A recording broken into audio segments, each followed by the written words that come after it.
2024 లేదా 25లో డిగ్రీ లేదా బీటెక్ చదివారా? సాఫ్ట్‌వేర్ జాబ్ కోసం ఎదురు చూస్తున్నారా? అయితే కోడ్ జ్ఞాన్ 100 డేస్ కోర్సులో చేరండి, జాబ్ సాధించండి. అందరికీ నమస్కారం. Welcome to education plus. Exclusively మీ సుమన్ టీవీలో కోడ్ జ్ఞాన్ అనే ఒక ఇన్స్టిట్యూట్ వ్యవస్థాపకులు సాయిరామ్ గారు, వారు సుపరిచితులు. ఇన్ఫాక్ట్ హైదరాబాద్లో అలాగే ఆంధ్రప్రదేశ్లో కూడా 2-3 చోట్ల ఆయన బ్రాంచెస్ పెట్టి విద్యార్థులకి, ముఖ్యంగా ఫ్రెష్ గ్రాడ్యుయేట్స్కి అడిషనల్ బ్రిడ్జింగ్ కోర్సెస్ ఇవ్వడం ద్వారా ఎంప్లాయ్మెంట్కి డైరెక్ట్గా మార్గం సుగమం చేస్తూ వచ్చారు. So he is a right expert to talk to. Sairam గారు నమస్కారం అండి. నమస్తే అండి. కోడ్ జ్ఞాన్, సో ఎప్పుడు ఇది ఒకసారి విన్నాక పేరు అలా రింగ్ అవుతూ ఉంటుంది. అంత తెలివిగా పెట్టారు మీరు పేరు. నిజంగానే కోడ్ జ్ఞానం అండ్ దాంతోపాటు ఎంప్లాయ్మెంట్ కూడా ఇచ్చే కోర్సెస్ గురించి మీరు మాట్లాడబోతున్నారు ఇవాళ.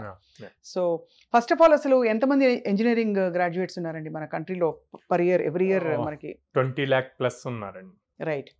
సో 20 lakh ప్లస్ గ్రాడ్యుయేట్స్కి దాదాపు మంచి మంచి ఇన్స్టిట్యూషన్స్ నుంచి చూసే వాళ్ళకి ప్లేస్మెంట్లు వస్తాయి. కానీ ఎక్కడో ఇది తరచూ వినిపిస్తుంది ఈ మధ్య, ఏఐ తర్వాత ఈ జావా, కోడింగ్, ఇవన్నీ కూడా ఎక్విప్డ్గా ఉన్నారా లేరా వీళ్ళని చెప్పి మీ అభిప్రాయం ఏంటండి? అంటే ఎక్కువ మంది ఫస్ట్ ఇంజనీరింగ్ కంప్లీట్ చేయాలి, ఇంజనీరింగ్ సర్టిఫికేట్ రావాలి, ఆ సర్టిఫికేట్ వస్తే జాబ్ వస్తుంది అన్న డైలమాలో ఉన్నారండి. అవును. ఇప్పుడు మీరు ఇండియా లెవెల్ అడుగుతున్నారు, ఓన్లీ ఏపీ తెలంగాణ కలిపి దాదాపు 4 lakhs ఉన్నారు, around 4 lakhs every year pass out అయ్యేవాళ్ళు ఇంజనీరింగ్ నుంచి. సో ఇంతమంది వస్తున్నప్పుడు దానికి తగ్గట్టు జాబ్స్ ఎన్ని ఆపర్చునిటీస్ ఉన్నాయి ఇంపార్టెంట్.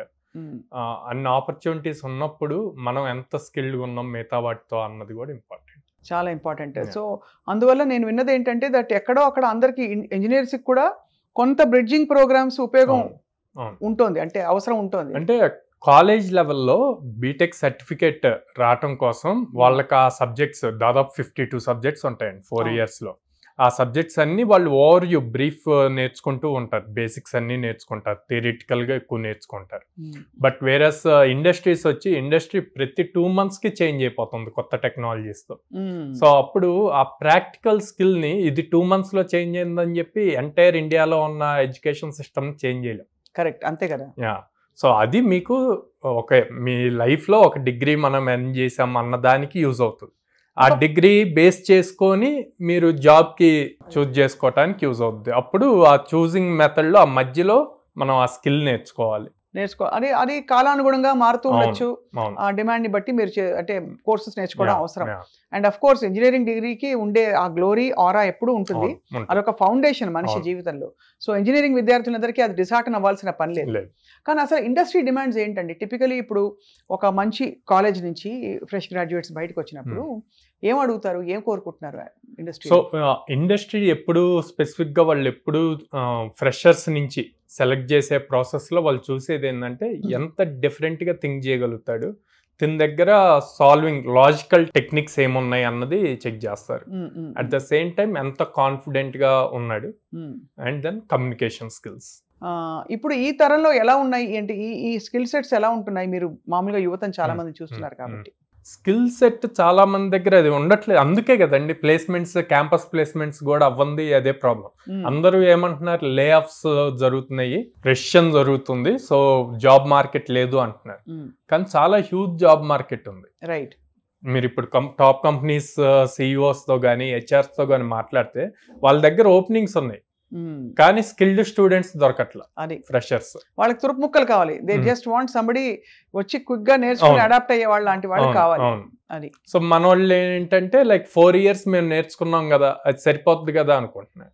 కానీ లైక్ ఎడ్యుకేషన్ లో నేర్చుకుంది ఇండస్ట్రీలో రియల్ టైం అప్లై చేసేదానికి చాలా హ్యూజ్ డిఫరెన్స్ ఉంది. అవును, ప్రాక్టికాలిటీ చాలా ఇంపార్టెంట్. రైట్. సో మామూలుగా అంటే ఇవి కాకుండా టెక్నికల్ కోర్సెస్, సాఫ్ట్ స్కిల్స్ మీరు చెప్పారు. ఏ కోర్సెస్ ఇప్పుడు బాగా చలామణిలో ఉన్నాయని చెప్పొచ్చు? జావా, పైథాన్, ఈ ప్రోగ్రామింగ్ లాంగ్వేజెస్ ఎప్పుడు ఎవర్ గ్రీన్ అండి. అవును, ఎప్పటి నుంచో వింటున్నాం, ఒక 10-15 ఏళ్ళ నుంచి వింటున్నాం. ఈ ఎప్పుడు ఎవర్ గ్రీన్, ఫ్రెషర్స్కి ఎప్పుడు ఇవి సూట్ అవుతాయి అనమాట, త్వరగా కెరీర్ స్టార్ట్ చేసుకోవటానికి. అట్లా కాకుండా మీరు అన్నట్టు చలామణిలో ఉన్నాయంటే డేటా సైన్స్, డేటా అనలిటిక్స్ ఇవన్నీ వస్తాయి అనమాట. కానీ వీటిల్లో ఎక్కువ ఓపెనింగ్స్ ఉండవు, ఎందుకంటే రీసెంట్ గానే స్టార్ట్ అయింది. లాస్ట్ 2-3 years నుంచి బాగా ఇవి వినిపిస్తున్నాయి. ఆ లెవెల్లో అవి ఇప్పుడు వాటికి ఎప్పుడు కూడా ఎక్స్పీరియన్స్ వాళ్ళకి ఆపర్చునిటీస్ ఎక్కువ ఉంటాయి. అంటే ఒక 3 years ఆల్రెడీ వర్క్ చేశారు, ఇప్పుడు వాళ్ళకి డేటా సైన్స్ లో ఆపర్చునిటీస్ ఎక్కువ ఉంటాయి, కానీ ఫ్రెషర్స్ ఉండవు. అది so freshers first 2-3 years strong foundation build చేసుకోవాలి ప్రోగ్రామింగ్ లో. అప్పుడు ఈజీగా డేటా సైన్స్ సైడ్ కానీ డేటా అనలిటిక్స్ సైడ్ కానీ వెళ్ళొచ్చు. డెవాప్స్ అంటే ఏంటండి? డెవాప్స్ కూడా పార్ట్ ఆఫ్ డెవలప్మెంట్ అండి. అదే.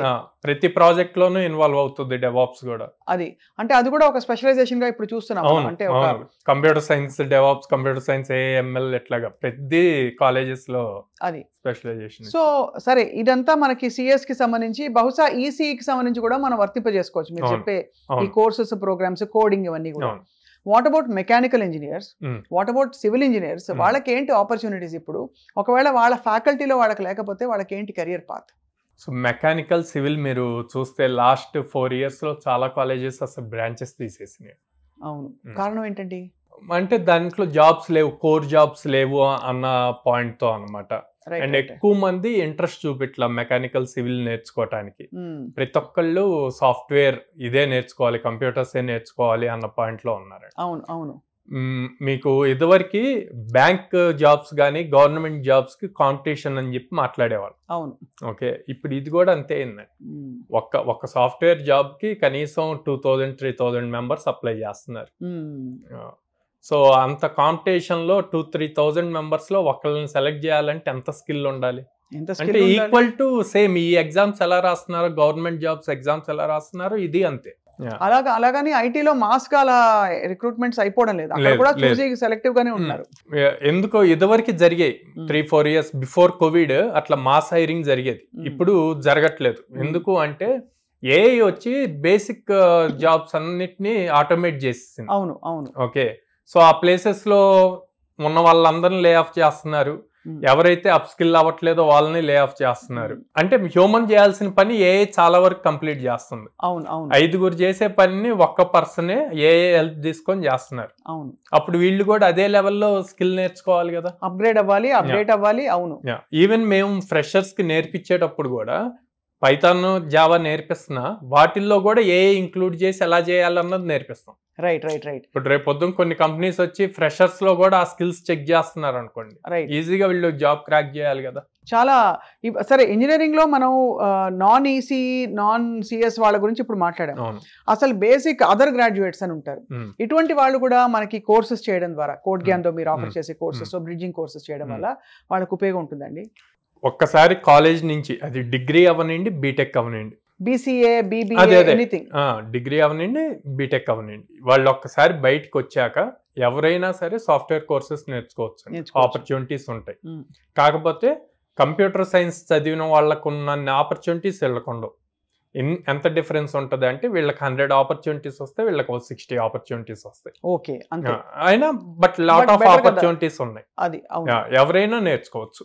సో ఇప్పుడు చెప్పండి, కోడ్ జ్ఞాన్ లో మీరు ఈ కోర్స్ కరిక్యులం కనిపెట్టినప్పుడు ఎక్కడెక్కడ స్టడీ చేసి ఎలా మీరు సేకరించారు? ఓహో, ఈ కోర్సెస్ పడదాం, ఇది అలానే అప్గ్రేడ్ అవుతూ వచ్చారా మీరు కూడా? ఆబ్వియస్లీ అండి, నేను 2018లో స్టార్ట్ చేసినప్పుడు కోర్స్కి ఇప్పుడు దానికి చాలా హ్యూజ్ డిఫరెన్స్ ఉంటుంది. మనం కూడా ఇండస్ట్రీతో పాటు చేంజ్ చేస్తూ రావాలి, అప్పుడే త్వరగా వీళ్ళని ప్రాపర్గా అప్ స్కిల్ చేయగలం, వీళ్ళు కూడా జాబ్స్ త్వరగా క్రాక్ చేయగలుగుతారు అనమాట. రైట్. సో ఆ పాయింట్లో ఇప్పుడు లాస్ట్ 4 months లో మేము తెచ్చిన చేంజ్ ఏంటంటే ఈ ఫుల్ స్టాక్ ప్రోగ్రామ్స్ లో ఏఐని ఇంక్లూడ్ చేయటం. Right right right. ఆ ఏఐని ఇంక్లూడ్ చేయలేదు అంటే కనుక రేపు కొన్ని డేస్, మంత్స్ తర్వాత ఓన్లీ ఫుల్ స్టాక్ నేర్చుకున్నాము అంటే ఇంటర్వ్యూకి కూడా ఎలిజిబుల్ అవ్వరు. So AI is part of everything now అంటే. సో ఇప్పుడు మరి మీ కోర్స్ డ్యూరేషన్స్ ఏంటండి? ఎన్ని నెలల కోర్స్ చేస్తే ఒక సంపూర్ణమైన నాలెడ్జ్ ఒక విషయంలో వచ్చిందని అనుకోవచ్చు? 100 days అండి. 100 days course, 100 working days course ఉంటుంది. ఎవ్రీడే 4 hours జరుగుతుంది, and then 2 hours practice session ఉంటుంది. Right right right. అవును.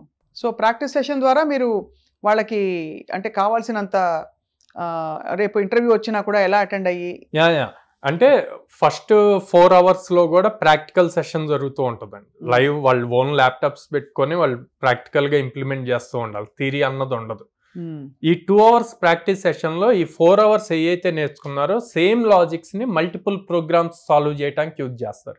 రైట్. అప్పుడు ఆ కాన్సెప్ట్ అన్నది ఈజీగా గుర్తుంటది. ఇది ఇలాంటి టెక్నికల్ కోర్సెస్ కి మీడియం ఆఫ్ ఇన్స్ట్రక్షన్ అంటూ ఏమైనా ఉంటుందండి? స్పెషల్ గా ఇంగ్లీషా, తెలుగా, లేకపోతే దానికి ఏమన్నా అంటే అడాప్ట్ అయిపోతారా స్టూడెంట్స్ ఎవరు వచ్చినా కూడా? అంటే జనరల్ గా మనం ఇప్పుడు ఈ తెలుగు 2 స్టేట్స్ లో రన్ చేస్తున్నప్పుడు బోత్ తెలుగు ఇంగ్లీష్ కంబైన్డ్ గా టీచ్ చేస్తారు. అదే బెంగళూరు దాంట్లో వచ్చేసరికి ప్యూర్ ఇంగ్లీష్ ఉంటది, ఎందుకంటే అక్కడ మిక్స్డ్ ఆఫ్ స్టూడెంట్స్ ఉంటారు. రైట్. మన స్టేట్స్ తెలుగు స్టేట్స్ నుంచి ఉంటారు, కన్నడ నుంచి ఉంటారు, నార్త్ సైడ్ నుంచి ఉంటారు. రైట్. సో అందుకని ఓన్లీ ఇంగ్లీష్ లో టీచ్ చేస్తారు. మన తెలుగు విద్యార్థుల గురించి చాలా గొప్పగా మనం చెప్పుకుంటూ ఉంటాం. అమెరికా లాంటి దేశాలకు వెళ్ళి మైక్రోసాఫ్ట్, గూగుల్ ఇలాంటి చాలా పెద్ద పెద్ద కంపెనీల్లో వాళ్ళు మొదలుపెట్టినప్పుడు కెరియర్ ఒక 5-10 ఏళ్ళు తిరిగేసరికి ఎక్కడికో వెళ్ళిపోతారు. వాళ్ళ జీతాలు కావచ్చు, వాళ్ళ లైఫ్ స్టైల్, వాళ్ళ అండర్స్టాండింగ్, అది నిజంగా ఒక స్పెషల్ విషయం అని చెప్పొచ్చా తెలుగు వాళ్ళ గురించి? మీరు అమెరికా దాకా తీసుకెళ్లారు. నేను బెంగళూరులో రీసెంట్ గా ఒక HR తో మాట్లాడినప్పుడు బెంగళూరు స్టూడెంట్స్ కి 75-80% ఉంటుందండి అకాడమిక్స్ లో. మన స్టూడెంట్స్ కి 90% మినిమం ఉంటుంది. అబ్బాబ్బా. బీటెక్ పాస్ అవుట్ అయిన మాక్సిమం అనమాట. వీళ్ళు టెక్నికల్ గా చాలా స్ట్రాంగ్ ఉంటారు, వాళ్ళు కమ్యూనికేషన్ స్కిల్స్ లో చాలా స్ట్రాంగ్ ఉంటారు బెంగళూరు వాళ్ళు. సో ఆయన లాస్ట్ టైం మాట్లాడినప్పుడు ఆ సార్ చెప్పింది ఏంటి అంటే, సార్ ఏపీ తెలంగాణ నుంచి ఉన్న స్టూడెంట్స్ టెక్నికల్ గా చాలా స్ట్రాంగ్ ఉంటున్నారు, బట్ కమ్యూనికేషన్ స్కిల్స్ ఉండట్లా. రైట్. సో కమ్యూనికేషన్ స్కిల్స్ లేకపోతే వాళ్ళు రేపొద్దున జాబ్ లోకి వచ్చాక కూడా హయ్యర్ పొజిషన్స్కి వెళ్ళటానికి చాలా ఇబ్బంది అవుతుంది. అవును, అది కామన్ ప్రాబ్లమ్ గా ఉంది, దానికి ఏదైనా ఫైండ్ అవుట్ చేయండి సొల్యూషన్ అని చెప్పి. దాంతో పాటు మీరు ఏఐ జోడించినట్టు కమ్యూనికేషన్ స్కిల్స్ కూడా జోడించండి. అంటే ఆల్రెడీ కమ్యూనికేషన్ స్కిల్స్ మనం ఉంది, ట్రైనింగ్ ఉంది, బట్ కమ్యూనికేషన్ స్కిల్స్ అన్నది న్యాచురల్ గా రావాలండి. కరెక్ట్. వాతావరణంలో కూడా ఉండాలి, కొంత న్యాచురల్ గా రావాలి. మా అందరిని అబ్జర్వ్ చేసి కొన్ని పాయింట్స్ మనం ఎంత నేర్పించినారో అబ్జర్వ్ చేస్తే వస్తాయి. అవును అవును, అట్లాగా నేర్చుకోవాలి. అట్లా నేర్చుకుంటే అప్పుడు ఈజీ అవుతుంది.